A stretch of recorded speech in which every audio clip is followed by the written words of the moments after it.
Know your place, useless woman. You're nothing but a burden. Sit there and stay silent. His hand struck her face before she even realized what was happening. Gasps filled the room, and then came the laughter, sharp, cold, and cruel. She sat there, her cheek burning, her heart sinking. In that moment, she felt smaller than the chair she was sitting on. But sometimes, the woman who's humiliated in public becomes the one people bow to later. This is her story. Hello, family. Welcome back. Before we start, please take a second to subscribe.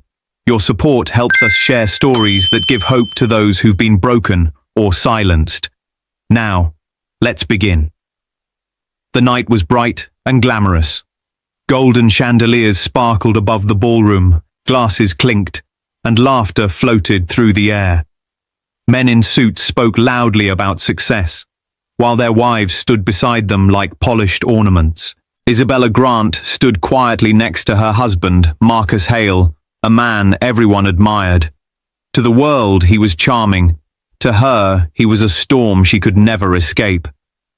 He leaned close, his smile tight for the cameras. "Remember," he whispered, "you smile and you stay quiet.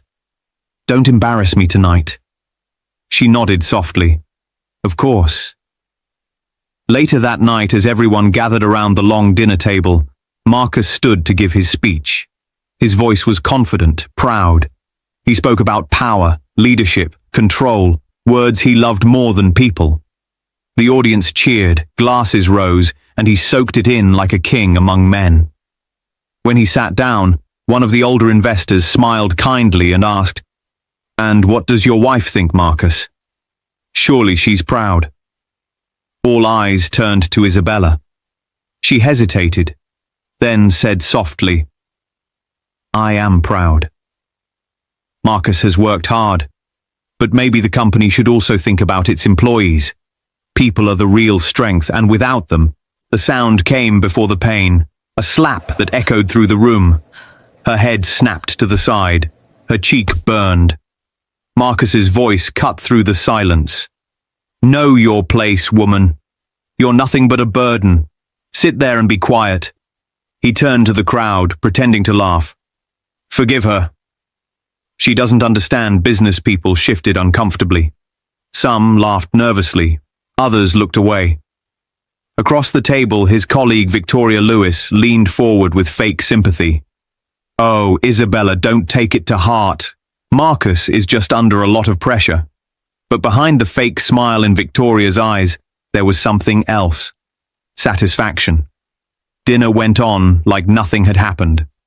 Waiters served food, conversations resumed, and Isabella sat still, trembling, humiliated. She had never felt so invisible. That night when they got home, she folded her dress in silence while Marcus showered. Her cheek still throbbed. When he came out, he said, almost casually, "You should thank me." She looked up, confused. "Thank you?" "Yes," he said. "If I hadn't stopped you, they'd all think I married a fool." "You're lucky I keep you around." Her heart sank. "I was just trying to say something kind." He laughed.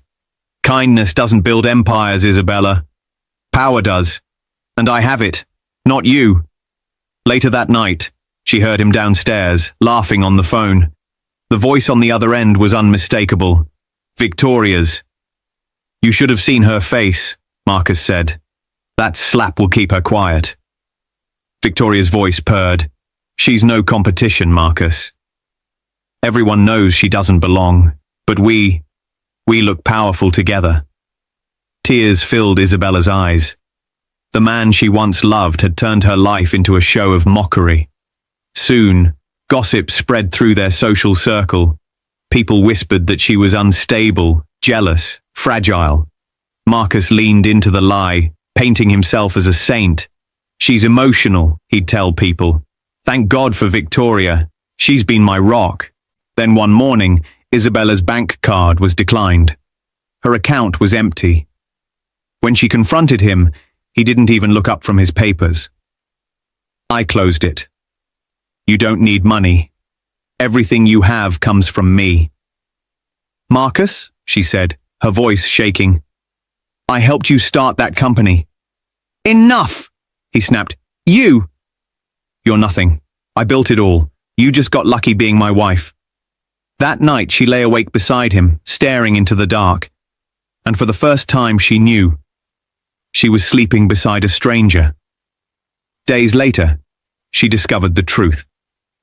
Papers in his study revealed massive debts, risky loans, and bad investments. Marcus wasn't the success he pretended to be. His empire was falling apart.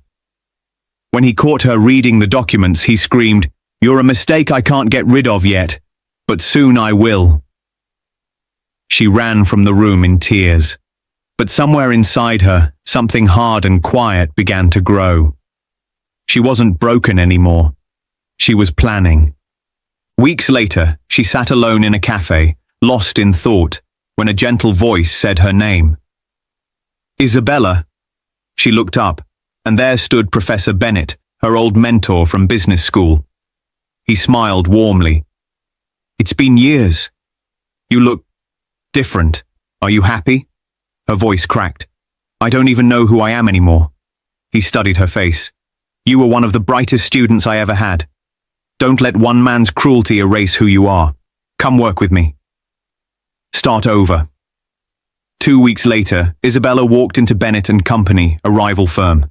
At first she stayed quiet, studying everything, but slowly she began to shine again. In one meeting she spoke up.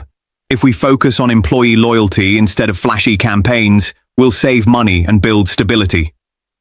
The room fell silent. Then Bennett smiled. That's brilliant. For the first time in years, people were listening to her, and it felt good. Months passed. Her confidence returned. She rose fast, driven by quiet determination. One evening, Bennett handed her a folder. We're acquiring Hale Industries. I want you leading the negotiation. She froze. Marcus's company, her past. Her hands trembled, but her eyes hardened. I understand, she said. Weeks later, the acquisition was complete. The woman Marcus once called useless was now the one holding his future in her hands. When the announcement gala arrived, the ballroom sparkled like before. Marcus arrived in a designer suit, Victoria on his arm, laughing like the world was his. He didn't see Isabella at first. She was seated at the head table beside Bennett, elegant, composed, unshaken. When he finally noticed her, he froze. Isabella, what are you doing here? She smiled faintly. You'll see. Moments later, Bennett stood up. Ladies and gentlemen, tonight we celebrate a historic moment. Bennett and Company has officially acquired Hale Industries. The room gasped. Marcus's face went white. That's impossible, Bennett gestured toward her. You should thank Miss Grant. She made it possible. Everyone turned. Isabella rose, her voice calm but steady. Months ago, I was humiliated at a dinner like this. Tonight I stand again, and this time you'll listen. The room went quiet. Hale Industries no longer belongs to Marcus Hale, she said. From today, I lead it. Applause erupted. Marcus stood frozen, trembling. You can't do this. You're my wife. She looked at him with calm fire. No, Marcus. I was your wife. Tonight I'm your boss. Victoria stepped forward, panicked. Please, Isabella, don't ruin him. Isabella's gaze didn't waver. He ruined himself the night he raised his hand to me. She signed the final document, sealing the deal. Cameras flashed. The room cheered. Raising her glass, she said, Never mistake silence for weakness. Sometimes silence is power, waiting for its moment to rise. The applause was deafening. Marcus stood there, pale, broken, forgotten. Victoria slipped away quietly, her mask finally shattered. And Isabella? She smiled softly. She didn't need revenge. She had peace. If this story touched you, don't forget to subscribe and share it. Because sometimes silence isn't surrender. It's strength in disguise, waiting for the right moment to win.